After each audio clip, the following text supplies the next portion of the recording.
चलिए अब आपको लिए चलते हैं लखनऊ, जहां 9 दिवसीय बाल फिल्म महोत्सव का आयोजन किया गया।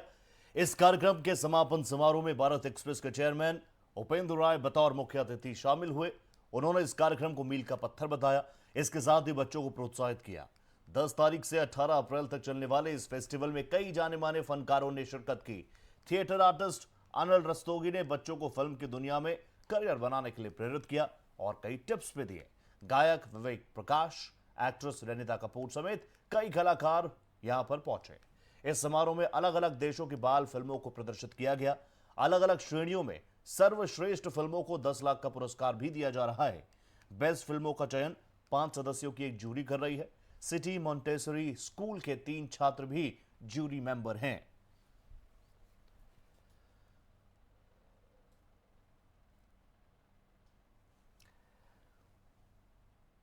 तो लखनऊ के सीएमएस की तस्वीरें हम आपको दिखा रहे हैं, जहां पर इंटरनेशनल चिल्ड्रन फिल्म फेस्टिवल का आयोजन किया गया। 9 दिवसीय चलने वाला यह फिल्म फेस्टिवल, जो कि अपने आप में काफी महत्वपूर्ण कॉन्सेप्ट, आज इसका समापन। और इस मौके पर चीफ गेस्ट के तौर पर भारत एक्सप्रेस के सीएमडी चेयरमैन श्री उपेंद्र राय भी यहां पर पहुंचे।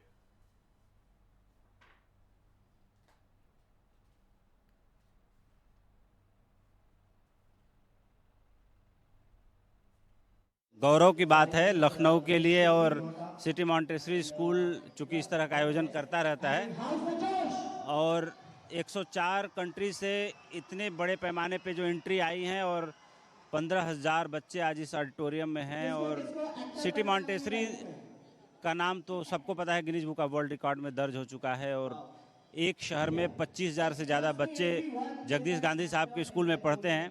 यह अपने आप में एक फिनोमिना है, यह एक कल्ट है, कल्चर है जो इन्होंने अपने स्कूल में दिया है।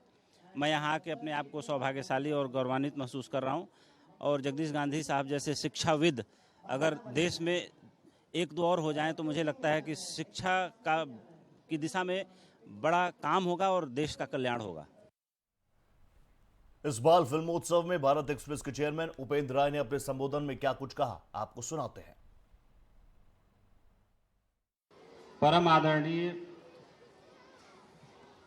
शिक्षाविद, हम सबके गार्जियन श्री जगदीश गांधी जी,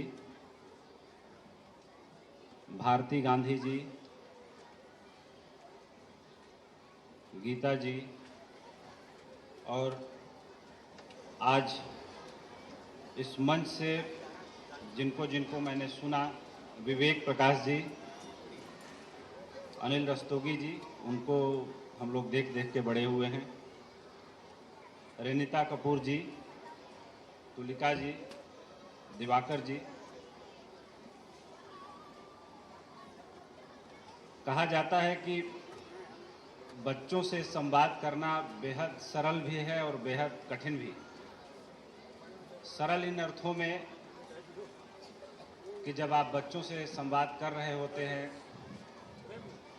तो किसी ऐसे निर्दोष आत्मा से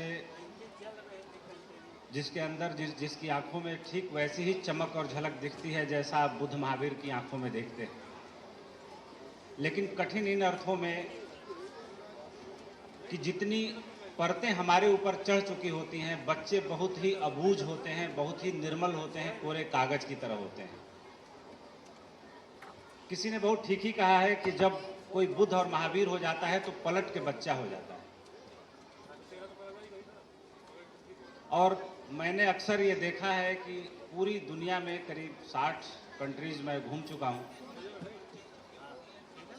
और बहुत जगहों पे जाने का मौका मिला। करीब 26 देश तो प्रधानमंत्री जी के साथ घूमा हूँ मैं। एक चीज़ मैंने ऑब्जर्व की, आप सबने भी ऑब्जर्व किया होगा, कि दुनिया का हर बच्चे में 2 गुण बहुत ही कॉमन होते हैं। एक कि बच्चा बिना काम के व्यस्त रहता है और बिना किसी मोटिवेशन के, बिना किसी बात के खुश रहता है। मैं ज़्यादा वक्त नहीं लूँगा, लेकिन बच्चे बैठे हैं तो एक बात जरूर कहना चाहूँगा, और बड़े काम की बात है। बच्चे तो बड़ों की बातों पर बहुत कम ही ध्यान देते हैं और वो अच्छा ही करते हैं, लेकिन यहाँ पे कुछ टीचर्स हैं, कुछ बड़े लोग हैं।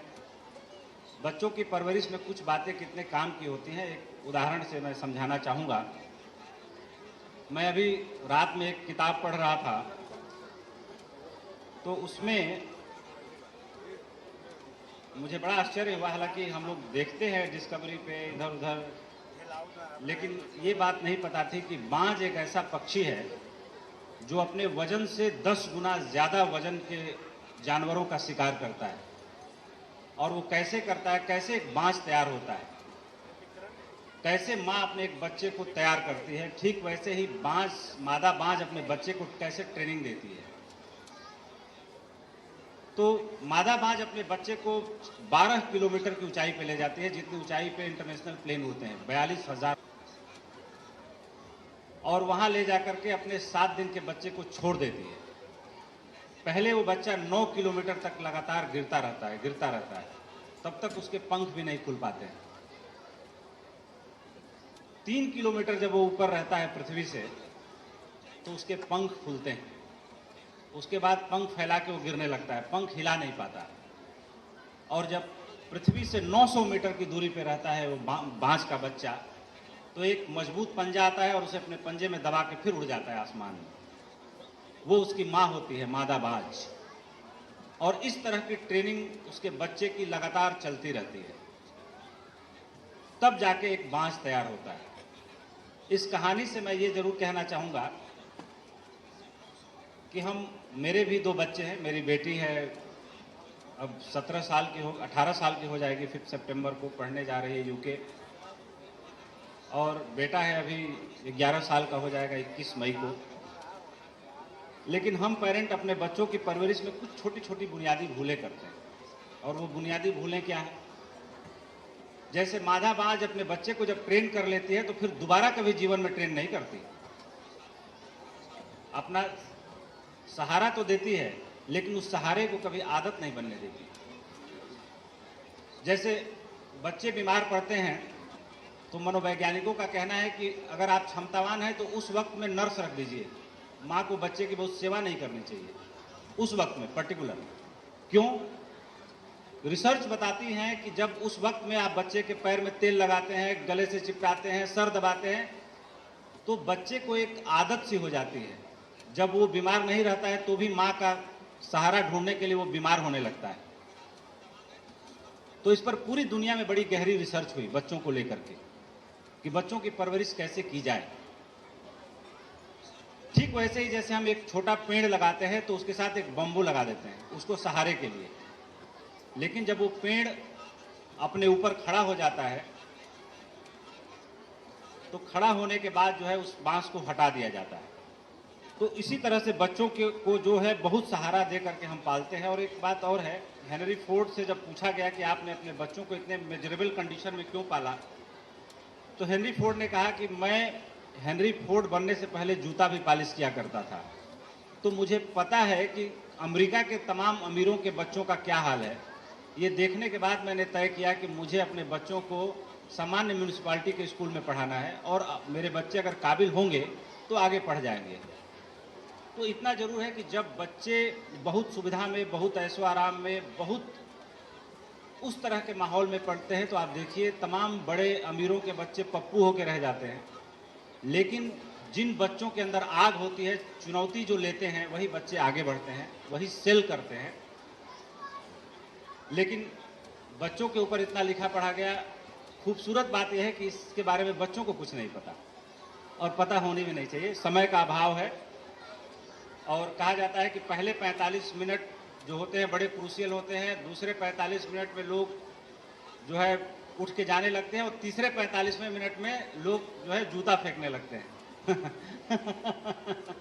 तो मैं सबसे उत्तरार्ध में बोल रहा हूँ, और बच्चों को मूवी देखनी है। बच्चों का जो पेशेंस लेवल है मैं समझता हूँ, क्योंकि उनको जो है घड़ी की सुई हर तरफ से दबाव डालती है। उनके घर जाने का टाइम होता है, उनका कंसर्न जो उनका सेकंड मील होता है वो होता है। हमारी बात तो कभी और मौका मिलेगा मैं सुनाऊंगा, लेकिन बच्चों को मूवी दिखाई जाए। मैं जगदीश गांधी साहब का दिल से शुक्रिया अदा करता हूं, आभार व्यक्त करता हूं, भारती मैडम का आभार व्यक्त करता हूं, यहाँ आए सभी लोगों का आभार व्यक्त करता हूं। और इतनी अच्छी सभा, इतने बड़ी तादाद में बच्चों की उपस्थिति बहुत ही कम मंचों पर देखने को मिलती है। इसके लिए सीएमएस परिवार का भी मैं दिल की गहराइयों से आभार व्यक्त करता हूं। जय हिंद, जय भारत। अंतर्राष्ट्रीय बाल फिल्मोत्सव में सिटी मॉन्टेसरी स्कूल के संस्थापक जगदीश गांधी ने क्या कुछ कहा, सुनिए। भारत के बहुत ही उच्च पत्रकार बंधु परम आदरणीय श्री उपेंद्र राय जी, चेयरमैन और managing director, editor in chief, Bharat express news network, मुख्य अतिथि के रूप में पधारे हैं। अंतर्राष्ट्रीय बाल फिल्म महोत्सव के समापन के अवसर पर मुख्य अतिथि के रूप में पधारे आदरणीय Shri Upendra Rai ji, chairman and managing director and editor in chief, Bharat express news network का हम हार्दिक स्वागत और अभिनंदन करते हैं। श्री उपेंद्र राय जी का जन्म 16 जनवरी को 82 को गांव शेखपुर, जिला गाजीपुर, उत्तर प्रदेश में हुआ। स्नातक की पढ़ाई आपने लखनऊ विश्वविद्यालय से पूरी की और उसके बाद बॉम्बे में राष्ट्रीय सहारा में ब्यूरो चीफ के पद पर कार्य किया। साथ ही MBA की पढ़ाई भी पूरी की। आपने लखनऊ विश्वविद्यालय में स्नातक की पढ़ाई के दौरान ही 1997 में सहारा न्यूज़ नेटवर्क में पत्रकारिता से अपने कैरियर की शुरुआत कर दी थी। आपने आगे चलकर पत्रकारिता के क्षेत्र में बड़ी बड़ी सफलताएं व मुकाम हासिल किए। नवंबर 2009 में सहारा न्यूज़ नेटवर्क में एडिटर व न्यूज़ डायरेक्टर के पद पर आपने कार्यभार संभाला, जबकि सितंबर 2019 में सहारा न्यूज़ नेटवर्क में एग्जीक्यूटिव डायरेक्टर, CEO और एडिटर इन चीफ का दायित्व भी वहन किया। इस कड़ी में आपने तहलका में बतौर CEO और एडिटर इन चीफ के कार्यभार में भी बखूबी संभाला।